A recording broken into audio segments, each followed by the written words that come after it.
Ali had called her the main man. He knew what he was doing, but to this day, someone will say, remember the greatest compliment ever? Yes, Ali's main man. That's wonderful.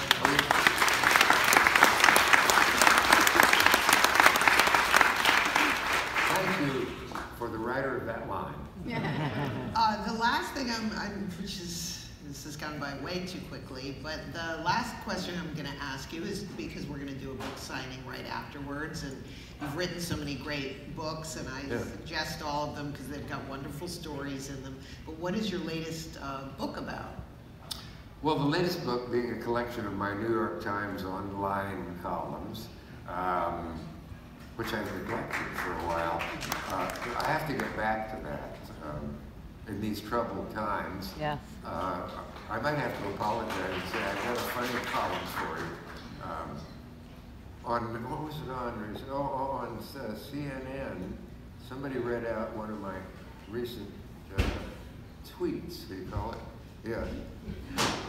It was right after our man in the White House had pointed out that he had the greatest inauguration turnout in the history of the world. And then that shot of an empty runway in the White House. And he wasn't president yet. And my amusing little tweet was, avoid crowds at the 10th Trump inaugurations.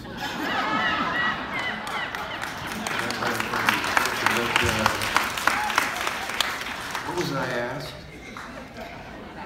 About your latest book. Oh, the book. Which is going to be available for everybody. The latest book is a collection of, thank you, memory, a collection of my Times pieces, of everything from show business to politics, sports.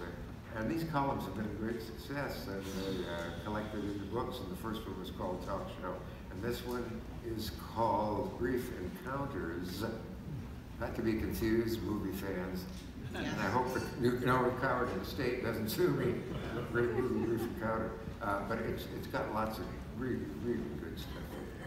Well, I just want to say, as we always say, the word legend is, of course, thrown around.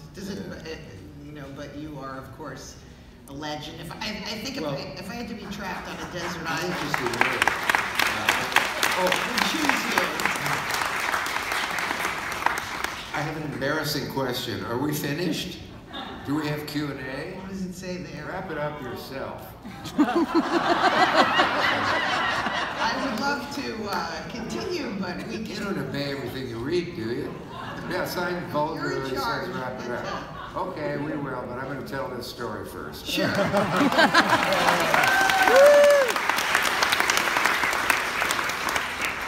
hear from the rest of you. Jack Benny was the most adored, revered man in show business. Generous, friendly, lovable, helped people anonymously with their careers, with their finances, with their unpaid bills. And Benny, the cleanest, known as the cleanest act in vaudeville, was just adored. If there were a list, it would start best liked in show business, Jack Benny. Then you could go down, stop at Danny Kaye for a moment, and on down. But that's another story. I hung around with him every time he was on a Tonight Show. I got in the elevator with him to 30 Rock. Some tourists got in. They weren't supposed to. The doors shut, 7th floor, and the poor man was subjected to, are you really cheap? Do you still drive a Maxwell? You don't play the violin very well? Is that real? Or you still got a guy under your house guarding your money? And they subjected it. Nice to have an audience that gets some of these references. Get to the bottom floor, and the lovely man, cleanest worker of vaudeville and all through his career, and they all ran off to tell their friends. And I said, Mr. Benny, doesn't that get kind of old, all those things year after year? And he said, he put his hand on my shoulder. He said, you know, kid, sometimes you just want to tell them to go fuck themselves.